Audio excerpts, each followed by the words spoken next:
Hyderabad metro రైలు పాత బస్తీ corridor పనులు ప్రారంభించడానికి అవసరమైన రైట్ ఆఫ్ వే పనులు కీలక దశకు చేరాయి. మాస్టర్ ప్లాన్ ప్రకారం రహదారిని 100 అడుగులకు విస్తరించి ప్రభావిత ఆస్తులను కూల్చివేస్తున్నారు అధికారులు. మెట్రో స్తంభాలు, స్టేషన్ల నిర్మాణానికి పనులు ముమ్మరంగా జరుగుతున్నాయి. దీనికి సంబంధించిన మరింత సమాచారం మా ప్రతినిధి ప్రియాంక అందిస్తారు. దశాబ్దానికి పైగా కొనసాగుతున్న కళ పాత బస్తీ మెట్రో అప్పట్లో అలైన్మెంట్ వివాదాల కారణంగా అర్ధాంతరంగా నిలిచిపోయింది. ప్రస్తుతం ఈ మెట్రో పనులైతే ముందుకు సాగుతున్నాయి.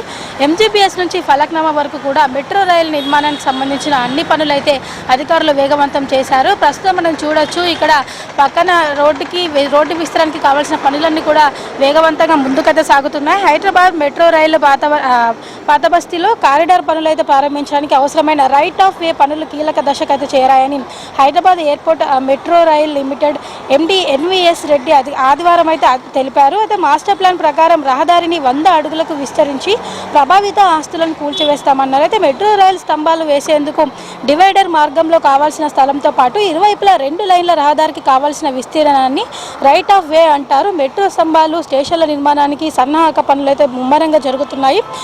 డీజీపీఎస్ సర్వే, భూగర్భంలో పైపుల వంటి యూటిలిటీస్, భూ సామర్థ్య మట్టి పరీక్షలు అయితే అలైన్మెంట్ వెంట ఉన్న సున్నితమైన కట్టడాల పరిరక్షణ వంటి 4 అంశాలపై అధికారులు దృష్టి సారించారు. ఖచ్చితత్వం కోసం డిఫరెన్షియల్ గ్లోబల్ పొజిషనింగ్ సిస్టమ్, అలాగే సర్వే విధానాన్ని అయితే ఉపయోగిస్తున్నారు. డీజీపీఎస్ నుంచి బహుముఖ కోణంలో డిజిటల్ రూపంలో వచ్చిన ఫలితాలను గతంలో చేసిన డ్రోన్ సర్వే నుంచి పొందిన డేటాతో అనుసంధానం చేస్తున్నారు.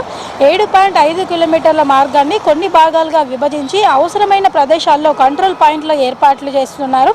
నిర్దేశిత ప్రదేశాలను ఖచ్చితంగా నిర్ణయించడానికి high precision global navigation satellite systems రిసీవర్లు అయితే వినియోగిస్తున్నారు. పాత బస్తీ మార్గం చాలా పురాతనమైనది.